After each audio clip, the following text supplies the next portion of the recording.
New Mexico schools and taxpayers received a mixed review from the Federal Department of Education this week.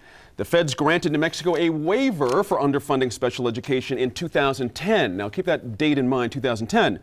Because the years after that, the feds say the state underspent, or it looks like it's going to underspend. And that's a problem because it violates a federal law that says states have to maintain or increase special education funding every year. Haley Hines wrote an excellent synopsis in the Albuquerque Journal this week if you're looking for more. Now, Dan, lawmakers have heartburn over this during the session because they felt the state public education department hadn't kept them in the loop beyond other things. And now the state has to find, or set aside, I should say, about 37 to 40 million, somewhere around there, to cover this thing in case we do not get this waiver.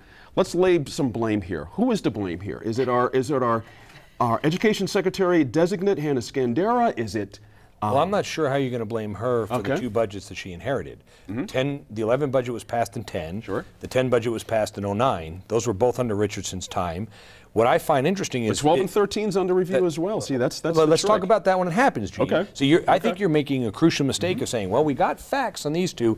Let's lump in the other ones so we can bring Skandera in. The fact of the matter is that she's dealing with stuff they inherited. What I find even more interesting is that you have Representative Mimi Stewart out there crying from the rooftops saying that the Department of Education should have told them, well, don't you have a chairman of House Education? Don't you have leadership? Don't you have people that are working daily on education issues? This is stuff that I would say. Are you assuming those folks were told? Do you they know should know. They should know. It's their job were they to told know. by Ms. Skandera? It's Do not we their know job. this, You know, when we did, not even Tell close. them When we to did the know. bed tax, we had this exact deal with Governor Richardson. The bed tax. Do you remember the bed tax? I do, but keep this nice and crisp. It's right here on this, Gene. The bed tax issue was those people told us that CME was going to approve it. Okay. We, as legislators, had to go to CME to find out they weren't going to approve it. And so it's incumbent upon the legislators to do their job. And they're asleep at the wheel here. How much, all right, Dan makes a good point. Our current administration, how much are they on the hook on this, or is it all Mr. Richardson? Or what happens here? Who's at fault here? Because special education, this could really work out not well for our state. This is an embarrassment. This is bad news for parents of kids with developmental disabilities and regular students who are going to be shorted because, and have been shorted over the past 2 years because of this bureaucratic bungling, is what I call it, and lack of oversight, yes. But something needs to be done here because, and I think that our federal legislators may be trying to appropriate some money. We're going to have to take money from the reserves probably, but the education department needs to clean this up, and they don't appear to be doing it. They're continuing to the faults of the past and providing inconsistent information to both the federal government and to the legislature. It's a very technical area. Haley Hines did a very good job of explaining maintenance of effort. Thank you. That's a good, I'm going to stop you right there. That term, maintenance of effort, again, they have, by law, so we don't underspend to try and get more federal money. We have to maintain a level of effort here. So let's assume those first 2 years of 2010, 2011. Going forward, where do you think this sits now? Do we look like we're in the clear here, or are we going to miss out at some point? What's your best guess on this? We're in danger of missing out quite a bit. I mean, this is such a huge disappointment, and I agree completely. I mean, this is a real failure of the administration, possibly two administrations, but also everybody who's involved in this and not paying attention to what the budget is doing. I mean, how can you underspend? I was sitting on the couch when we read the story, and my fiance and he said, how do you underspend by $34 million?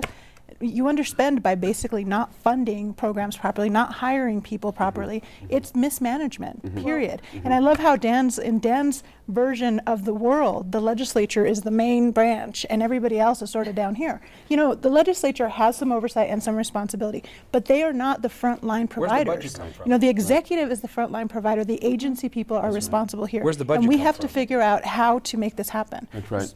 Tom, your sense of this one as well? Well, I'm not, I think there are a lot of guilty parties, and to lay blame on, the secretary designate, on the legislature, on you know, if we want to bring in the Attorney General on this, we could too. But, you know, I think that, you know, there's you know, some stuff going on at the national level that just needs to be mentioned as well. Sure. You know, these were all enacted in 2010. In 2009, you saw the highest level of IDEA funding, Individuals with Disabilities Education Act. You saw the highest level of federal funding ever.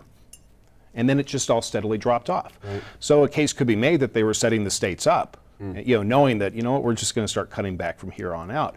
The other thing are the other political motivations, and I can't wait to see how this is received. But, you know, when you look at the other states that are also being targeted with the same kind of issue, you have Kansas, New Jersey, South Carolina, and coincidentally, they're all Republicans. And with the exception of New Jersey, they're governors who took over in 2011. So, you know, let's just start spending the money. Let's find a way to make sure that the 46,000 students in New Mexico get the kind of education that they need and deserve to be successful. Senator Pfund, let me finish with you, because you mentioned there's other ramifications here. If something's not being held harmless, so to speak, by school districts, something else has been suffering in the meantime. Special education is different than everything else because we have legal obligations. They are under the civil rights law to provide certain services to kids with disabilities in the school. And so those services, by and large, have been provided. But they've been provided with the money that was supposed to be spent on the regular students. So that is a problem. And it's a real problem for families with people with disabilities because right now their services are being cut in another area. And the DD waiver has sustained a lot of cuts in the past year. There's a lot of discontent. Interesting. This is going to be one to watch close. Not the last time, Dan, we'll talk about this, so we'll have another lap.